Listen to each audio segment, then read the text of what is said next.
Muy buenas tardes para todos. El día de hoy nos acompaña un periodista deportivo que es amante de la literatura, además de un apasionado por la academia y la docencia. Esta pasión la demuestran las transmisiones deportivas de las que hace parte, en las que educa a quienes lo escuchan. John Jaime Osorio, bienvenido, ¿cómo está? Hola Alejandro, muchas gracias por esta invitación. John Jaime, usted ha sido un periodista deportivo de gran trayectoria en los diversos escenarios de esta rama de la profesión, el periodismo deportivo. ¿Cómo ha sido el proceso de aprender sobre todos los deportes en un ambiente en el que el fútbol de alguna u otra manera permea y absorbe el periodismo? Cuando yo empecé en periodismo deportivo, una de mis primeras tareas asignadas fue: usted cubre las ligas, que era lo que en los programas radiales de la época le ponían al más novato. Usted cubre la información de las ligas, del deporte aficionado, que nosotros nos ocupamos del fútbol. Yo venía y tenía como la trayectoria de venir de otros deportes. Yo venía de jugar baloncesto y en la época todavía lo jugaba. Había practicado atletismo, entonces tenía como la pasión por otras disciplinas deportivas. Entonces, de alguna manera, esa primera tarea, que fue por allá en el año 88, de encargarme las ligas, pues me permitió acercarme a esos deportistas, a esas disciplinas que muy pocas veces tienen espacios trascendentales. Y desde ahí como que traté de darle jerarquía, de darle importancia y demostrar que ahí se hacían campeones. Y ya de ahí, cada que llegaba a algún medio, era como: venga, yo le apuesto a los otros deportes. Me decían: no, pero es que aquí lo que vende es el fútbol, lo que paga es el fútbol. Me decían: no, pero déjenme un espaciecito. Y por ahí me fui metiendo. Luego en televisión llegué a Deporte B, que era un programa de Coldeportes Antioquia Televisión, que necesariamente había que hablar de otros deportes. Luego en los noticieros donde trabajé en todos, siempre traté de presentar propuestas de notas distintas de otros deportes, secciones especiales, y ya me fui yendo. Y afortunadamente, cuando empezó la época de las transmisiones en Teleantioquia, por allá en el año 94, el que hablaba de los otros deportes era yo, entonces por ahí también me hicieron el campito. Porque con este furor de los olímpicos, de la actuación destacada de Colombia en todos estos certámenes internacionales del ciclo olímpico, se le ha dado o se le ha abierto un espacio a los otros deportes, a los que no son el fútbol, a los que de alguna u otra manera involucran una sola persona. Entonces, ¿qué siente usted al ver que ya se está logrando que estos deportistas y estos deportes tengan un lugar importante dentro del periodismo en Colombia? Lo que pasa es que también el deporte se ha desarrollado. O sea, en el año 88, que yo empecé en periodismo, en los Olímpicos del 88 uno hacía fuerza para que un colombiano se metiera a una final. Sufríamos y realmente no ganábamos. ¿Por qué? Porque el deporte colombiano no tenía ni la infraestructura, ni el desarrollo tecnológico, ni el desarrollo científico, ni la medicina deportiva que, por ejemplo, tiene hoy. Entonces, claro, uno dice: ahora ganamos y somos protagonistas en los Olímpicos y ganamos muchas medallas, pero también ellos, como el periodismo, ha hecho su proceso. Ahorita, ¿qué me da? Me da mucha alegría ver que hay muchos deportistas olímpicos y que ya los grandes medios van encontrando o van entendiendo la importancia de los otros deportes. También es producto como de los resultados. Si no estuviéramos ganando, seguramente se hubieran olvidado de ellos, porque el periodismo deportivo en Colombia es muy ganador, muy arribista. ¿Cómo logra canalizar tanta información y convertirla en conocimiento para transmitir en un aula de clases a unos estudiantes, por ejemplo? Esa es la teoría de los sombreros. No sé si has escuchado por ahí en los profesores de creatividad, siempre hablan de la teoría de los 6 sombreros, y que en cada sombrero se meten cosas distintas. Sí. Entonces uno tiene que tener como la estructura mental para eso. Entonces yo tengo una estructura para aprender el deporte. Entonces, pero es un asunto como de, yo creo que es de orden mental. ¿Cómo organiza uno la cabeza para que le quepan cosas? Los deportes tienen muchas cosas en común, muchas. Un sistema de competencia, un sistema de puntuación, un enfrentamiento entre dos rivales, unas técnicas de juzgamiento o formas de juzgamiento, unas sanciones, unas tarjetas. Entonces, uno fácilmente se puede aprender cuáles son los deportes que tienen tarjetas. Entonces usted dice: no, el fútbol tiene la amarilla y la roja, pero el microfútbol tiene la amarilla, la azul y la roja. Entonces usted empieza a construir desde los que tienen tarjetas y ya está aprendiendo el reglamento. O usted dice: los deportes de raqueta, los deportes de balón, los deportes con agua, los deportes por aire, los deportes donde el implemento no se despega de la tierra.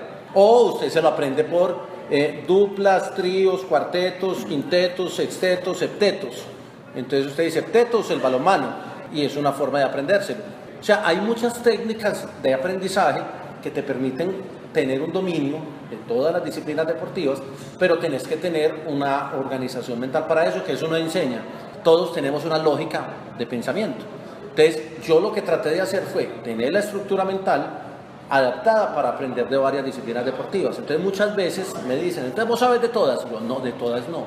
Pero de las que no sé, las hago por asociación. Entonces, por ejemplo, racquetball, que es un deporte que se ve y tenemos gente en el top 10 mundial. El racquetball es muy parecido al squash. El squash es un deporte de raqueta en recinto cerrado, donde se juegan de 5 superficies. Entonces, cuando trato de estudiarlo, no lo hago estudiando ese deporte, sino que lo asocio con estructuras mentales que me permitan entenderlo. Y la oportunidad de trabajar en un medio nacional como Blue Radio llegó en una época de madurez en su carrera, una época en la que ya había trabajado para distintos medios regionales, que había hecho transmisiones para Señal Colombia, que había ya tenido como una trayectoria en todos estos certámenes o eventos deportivos de gran magnitud. ¿Cómo le ha aportado la experiencia de trabajar en un medio nacional en una época o en una edad tan madura en su vida profesional? Lo que pasa es que, mire, yo cuando empecé en medios de radio regionales, pero rápidamente trabajé en un medio nacional, Colmundo Radio, que era un medio nacional en el 90.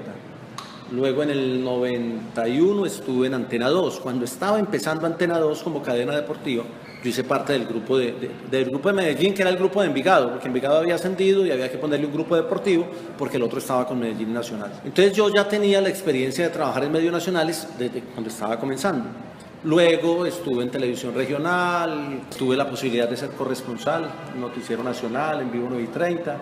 Entonces yo ya la mirada nacional la tenía, incluso con medios internacionales. Cuando empezó la televisión internacional, había un canal que se llamaba Transworld Sport. En ese canal yo fui el corresponsal en Colombia. Entonces yo viajaba a Barranquilla, Bogotá, Cali, a todas las ciudades a hacer notas de fútbol. Y era un trabajo muy interesante, lo que pasa es que eran muy fugaces. Hice corresponsalías para agencias internacionales también. Entonces yo ya tenía como esa mirada nacional. Cuando ya me concentré en el tema de transmisiones deportivas, digamos que Teleantioquia tuve un gran momento que fue del 2008 al 2012, porque hubo un gerente que creía en el deporte, que ese es un tema paralelo que algún día habrá que estudiar. Entonces, claro, llegar a Blue Radio, pues me llamaron porque ya había hecho un recorrido, el tema de los ciclos olímpicos con Señal Colombia, los olímpicos de Beijing con Señal. Entonces luego me llama Caracol para los Olímpicos de Londres, pero porque me habían visto en el ciclo olímpico de Señal, porque Señal era el que los transmitía. Cuando los voy a transmitir Caracol, dijeron, bueno, de lo que hay aquí, llamemos a John Jaime, me llevaron. Y luego, por esa experiencia en los Olímpicos, Javier Hernández me dijo, en algún momento te voy a abrir un campito para que trabajes conmigo. Y se dio cuando apareció Blue Radio en el 2014. Ha sido una experiencia pues, maravillosa porque es tener radio nacional, es una frecuencia que ha cogido fuerza, que se escucha, que tiene una manera de hacer radio pues entre lo agradable y periodístico, pero sin caer en la polémica repetida, de si fue penal, de si lo debía echar, de si el jugador se emborrachó o no emborrachó, que son como los temas que se vuelven reiterativos en esos programas tipo polémica. A mí me ha nutrido mucho profesionalmente porque me ha puesto retos de tener que preparar cosas muy distintas para eso, pero también ha sido la puerta, o sea, todo va como una cosa con la otra y el hecho de haber hecho ya 2 olímpicos con ellos me abrió la puerta de hacer el ciclismo con ellos. Yo creo que lo que marca diferencia usted a los demás periodistas deportivos es que usted se preocupa porque la gente entienda lo que está viendo, mientras que hay periodistas que simplemente se dedican a comentar lo que ellos ven, cómo lo ven y cómo ellos lo entienden. En la escuela del fútbol. Exacto. Porque como en el fútbol se supone que mucha gente sabe, la gran masa sabe, cosa que yo no creo. Yo creo que no, hágale un examen de juzgamiento a cualquier hincha de fútbol y se pelan. Y es un reto que yo cada rato le lanzo como a la gente, o incluso a periodistas que solo hablan de fútbol. O sea, yo lo primero que hice fue hacer un curso de juzgamiento cuando empecé a hablar de fútbol. Y lo trato de actualizar. Incluso cuando empecé con rugby, yo creo que yo soy el único, qué pena decirlo en primera persona, el único que hizo el curso de juzgamiento para rugby, porque íbamos a transmitir rugby por Telemedellín. Entonces yo trato como de prepararme bien y también sé que la gente, muchas veces, el oyente, el televidente, no entiende lo que está viendo y hay que explicárselo.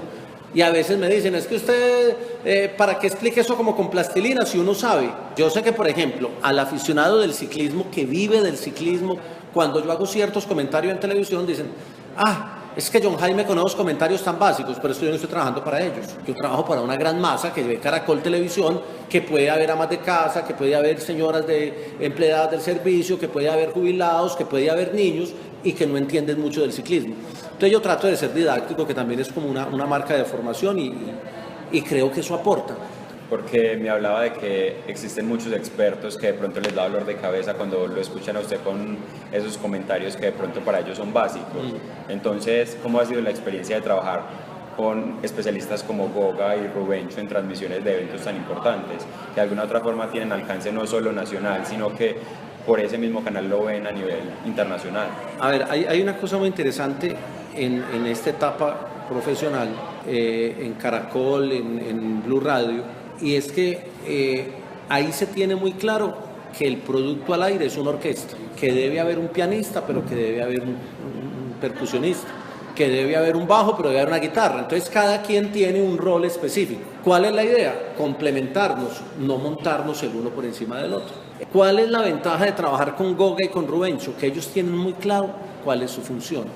De hecho, es la única transmisión en el mundo donde hay dos narradores al aire en el mismo momento.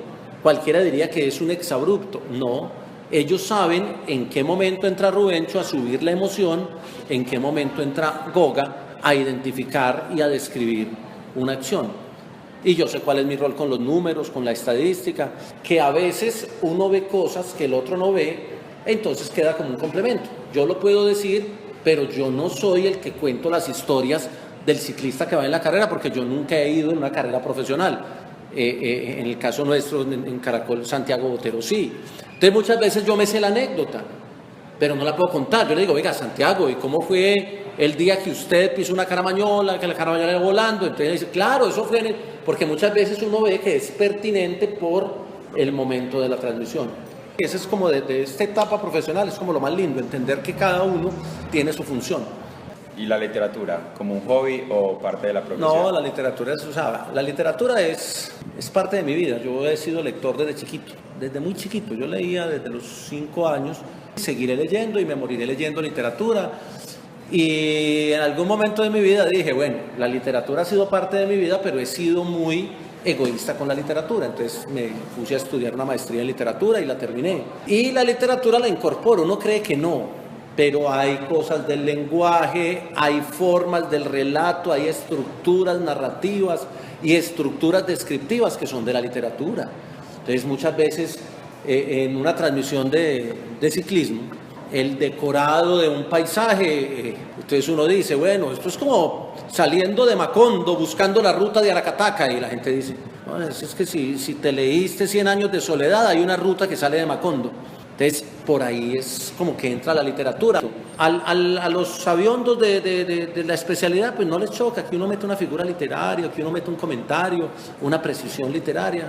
Y así es, pues yo creo que nos sirve a todos. O sea, la literatura, yo creo que la vida sin literatura no es vida. O sea, uno tiene que leer.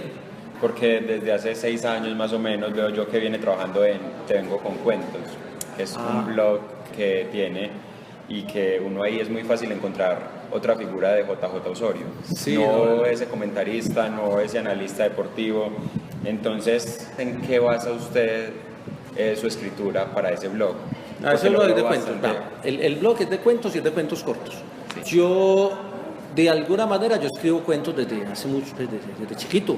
Lo que pasa es que nunca publiqué un cuento, nunca participé en un concurso de literatura, nunca quise figurar desde la literatura. Pero hace como 6 años yo dije, voy a empezar. Y tenía unos cuenticos para ahí separados, cuentos cortos. Yo había trabajado mucho el tema del cuento corto, desde Monterroso, pues, con el dinosaurio y de ahí para arriba. Y alguna vez dije, pues voy a publicar esto. Sí, publiqué como 5 o 6 que tenía en un blog. Y me empezaron a escribir y los amigos me decían, ve, qué tan bacano, ay, que escribías cuentos. Y yo, sí. Entonces, a veces se pasan 6 meses sin que monte nada, pero es también como, pues, porque es que no todo lo que uno escribe es para publicar, y yo sigo escribiendo, yo escribo casi que todos los días escribo algo, pero ahorita estoy como en la tónica de ir montando cuenticos y sigo teniendo la línea corta de cuento corto, pero ya los estoy haciendo un poquito más extensos, como mostrando también la evolución desde el punto de vista literario. Y ese es un tema porque las mujeres tienen un tiro, es una manera de decirle a los hombres, ve, no me vengas con cuentos, es una frase como de tradición, por lo menos en Antioquia. Ay, no me vengas con cuentos. Entonces es como una respuesta a eso, te vengo con cuentos. ¿Y qué proyectos se vienen para JJ Osorio de aquí en adelante? Pues no, ahorita La idea, si Dios lo permite, es tratar de consolidar el proyecto de ciclismo en Caracol. Este año hacemos tour y vuelta, el año entrante hacemos 8 carreras, entonces ya se nos vuelve más intenso. Mi objetivo pues con Blue es quedarme en Blue por lo menos hasta el Mundial, si Blue quiere. El año entrante el Mundial de Rusia. Si Dios me da esa posibilidad, pues sería chévere. Pues, no porque sea un Mundial, sino porque en Rusia. Por la literatura rusa, por Dostoyevsky, entonces yo tengo que ir. Estoy buscando también como dónde tratar de vender la idea de un proyecto deportivo. En eso tengo ahí proyectos literarios, académicos, pero de eso sí no me gusta como adelantar nada, porque eso a veces sale y a veces... ¿Y el proyecto del libro? Yo tengo una novela escrita. Sí. Ya tengo 48, cumplo 49 en abril, ya va a cumplir 49. Mi objetivo es publicar, regalarme de 50 años la publicación de la novela.